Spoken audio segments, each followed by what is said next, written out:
Programang ito ay rated SPG. Striktong patnubay at gabay ng magulang ang kailangan. Maaaring may masiselang tema, lengguwahe, karahasan, sexual, horror o droga na hindi angkop sa mga bata.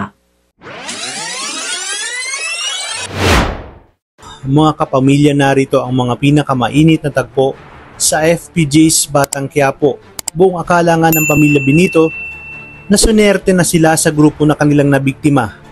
Yung pala ay malalagay pa sa peligro ang buhay ng isa sa kanilang kapamilya. Kaya ang ending nito ay lalong lalaki ang kanilang problema at magkakasisihan. Isang malaking katanungan ngayon at suliranin kung saan sila kukuha ng panggastos kay Kaloy sa ospital. Labis nga ang pagtangis ni Fatima dahil sa nangyari sa kanyang Kuya Kaloy. Kaya namang gagawin niya umano ang lahat para matustusan ang pagpapa-ospital at operasyon para mailigtas ang kanyang Kuya Kaloy. Hanggang sa mapunta nga siya sa munisipyo para humingi ng tulong kay Mayor Roberto, ngunit hindi pa rin ito sasapat. Sa kanyang paglabas ay eksaktong papaalis din ang nagmamadaling si Miguelito. Dito ay bigla siyang napatingin dahil sa taglay na ganda ni Fatima.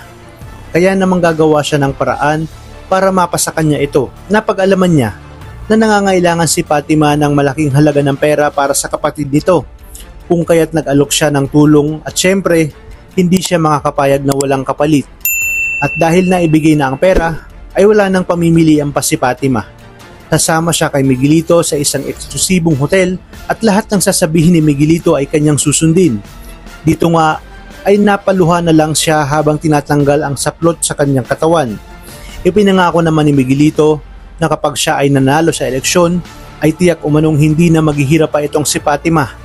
Basta't susundin lamang ang lahat ng kanyang gusto. Ngunit matutuloy kaya ito kung sa parehong pagkakataon na sinusundan ni Tanggol itong si Miguelito ay maaabutan niya si Fatima.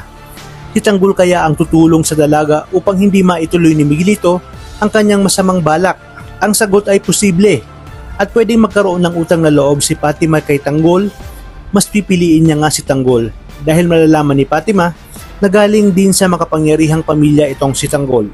Kung kaya't mas lalong titindi ang hidwaan sa pagitan ni Tanggol at Miguelito. Talagang kapanapanabik ang mga susunod na tagpo sa teleseryeng ito.